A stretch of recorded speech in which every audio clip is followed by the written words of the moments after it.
When does life begin? That's the question I want to tackle in this video, where we begin a series of videos talking about the abortion debate. Stick with me, and I think this information may surprise you.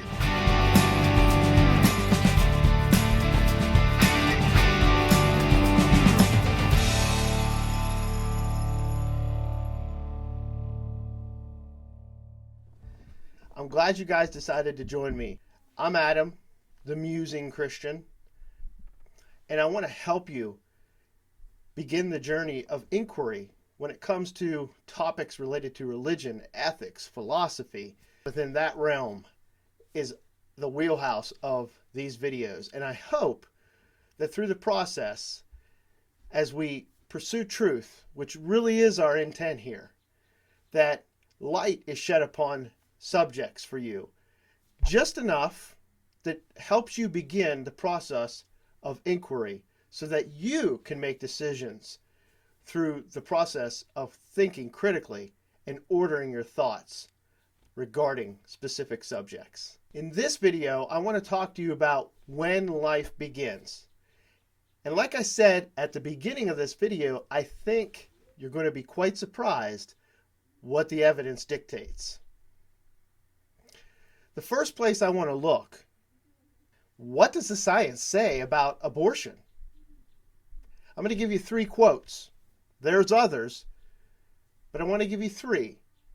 In the book, The Developing Human, Clinically Oriented Embryology, this is what they say. A zygote is the beginning of a new human being.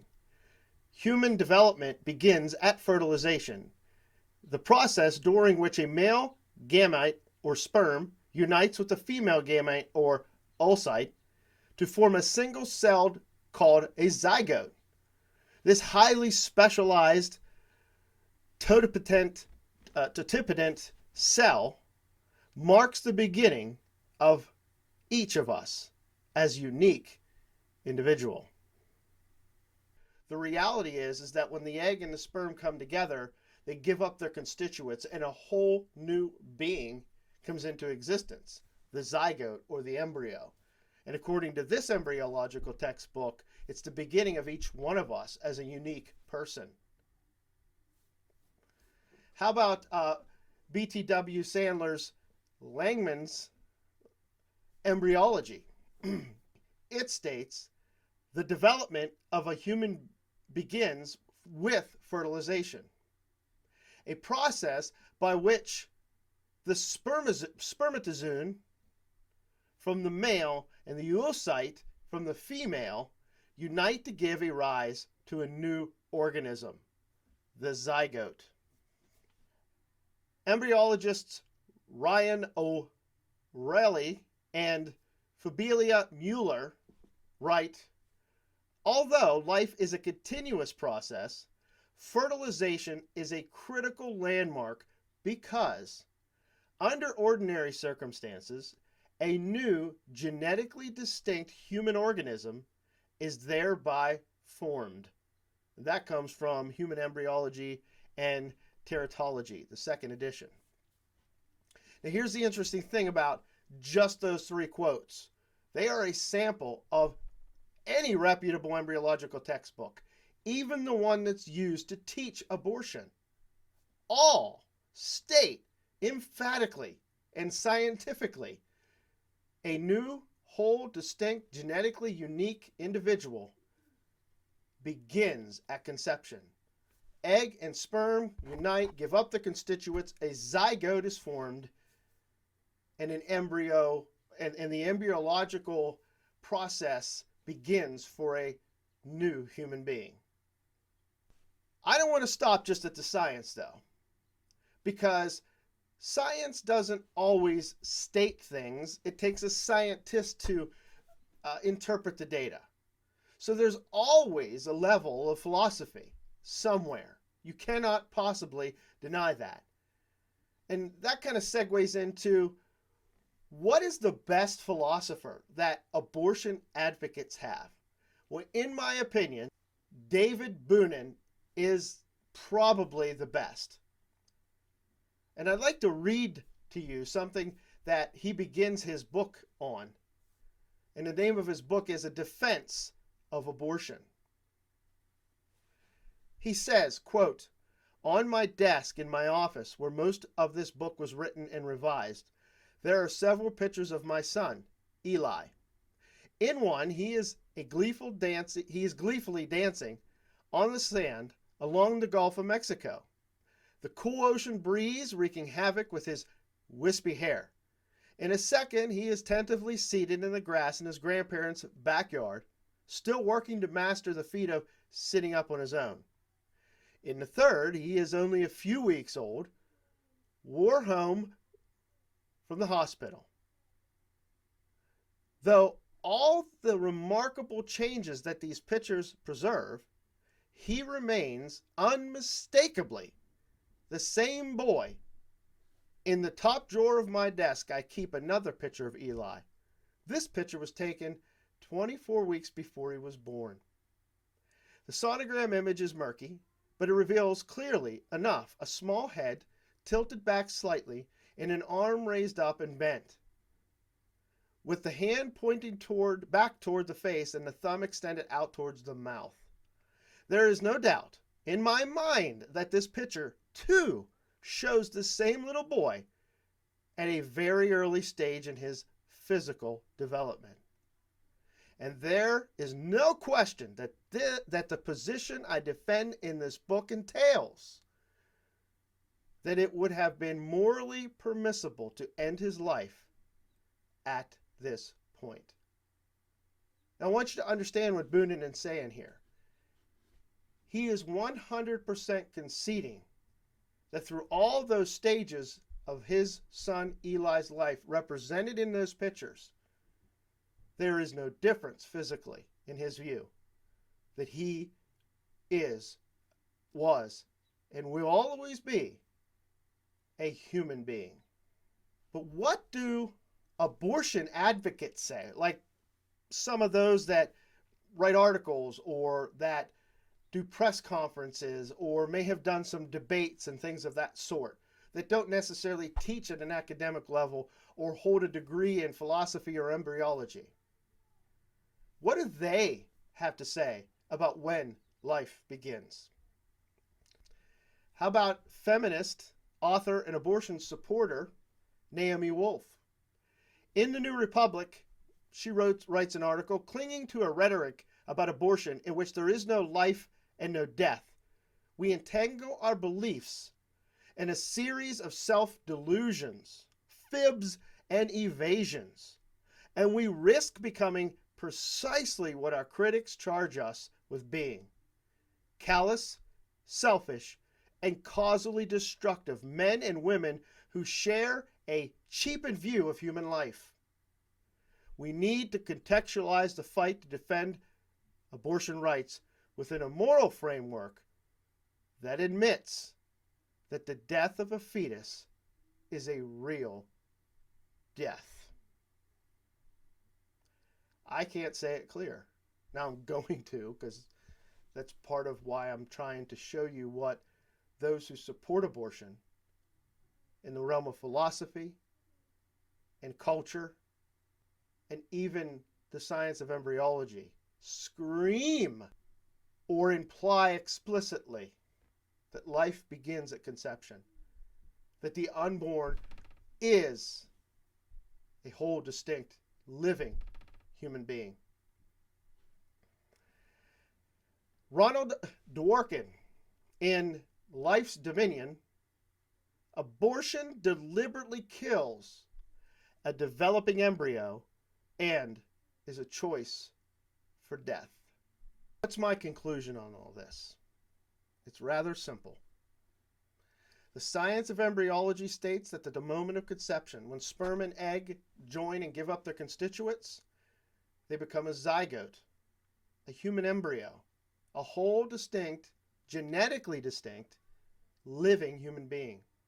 The best that they have in philosophers admits that his son, at every stage of development back to before he was born,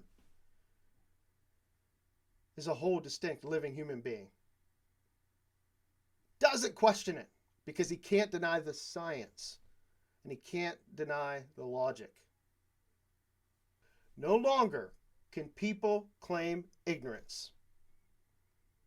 People cannot make statements like our previous president did before he was president when he was interviewed by Rick Warren, and he asked him about abortion, and he says, when does life begin?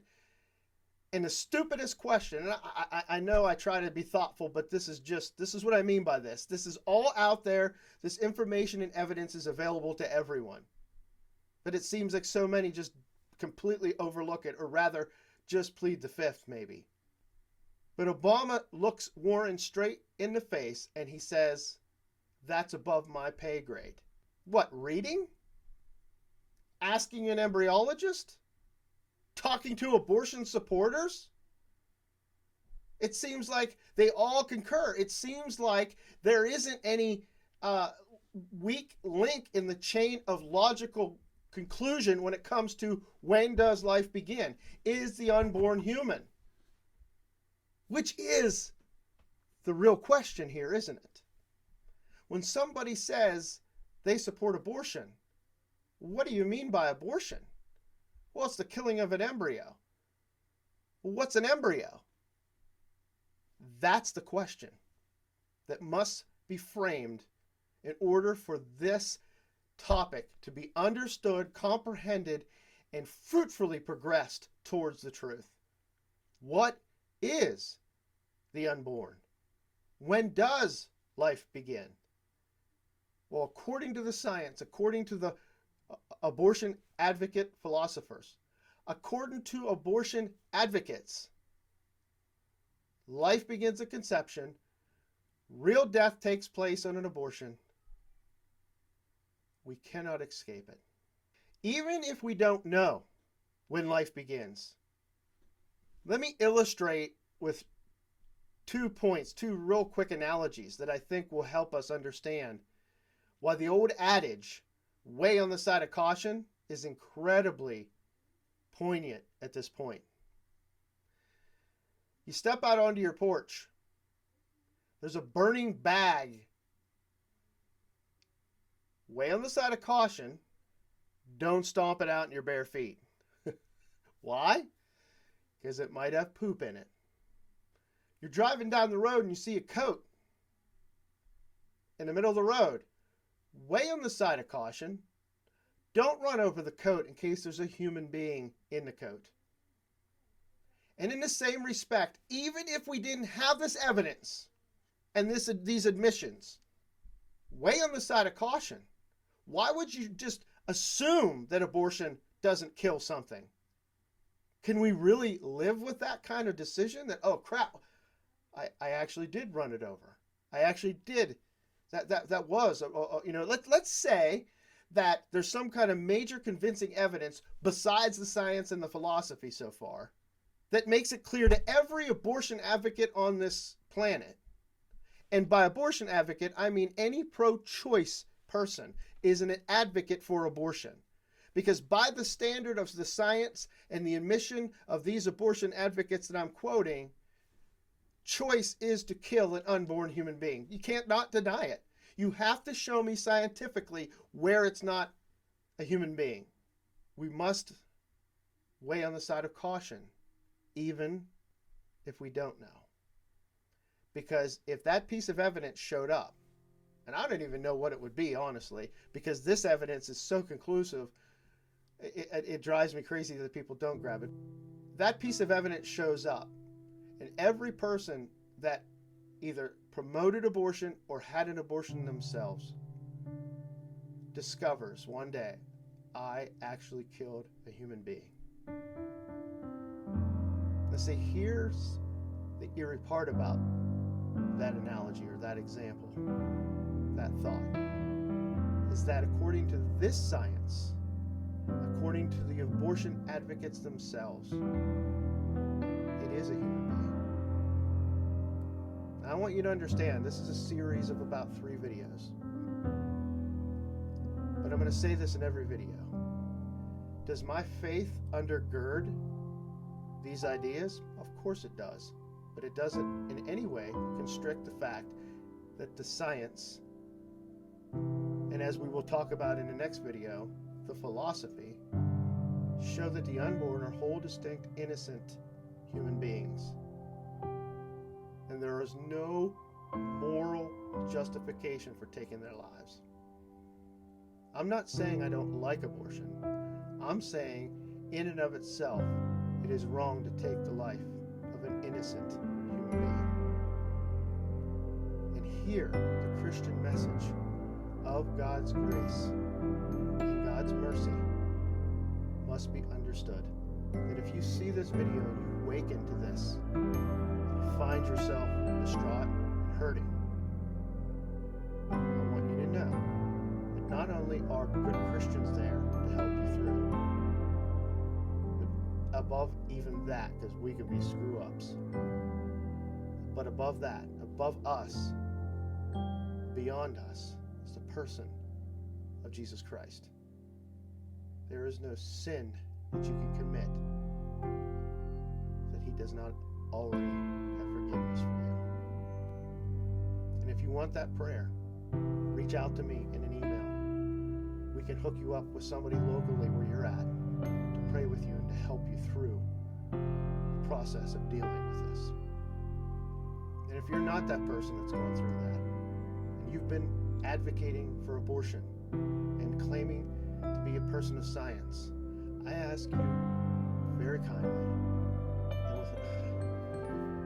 with all my heart, take a look at the science. And as we go through the philosophy quickly in the next video, listen closely to that. Think about it yourself. And I hope that you take this evidence to heart and to mind, and you make a choice for life. Thank you.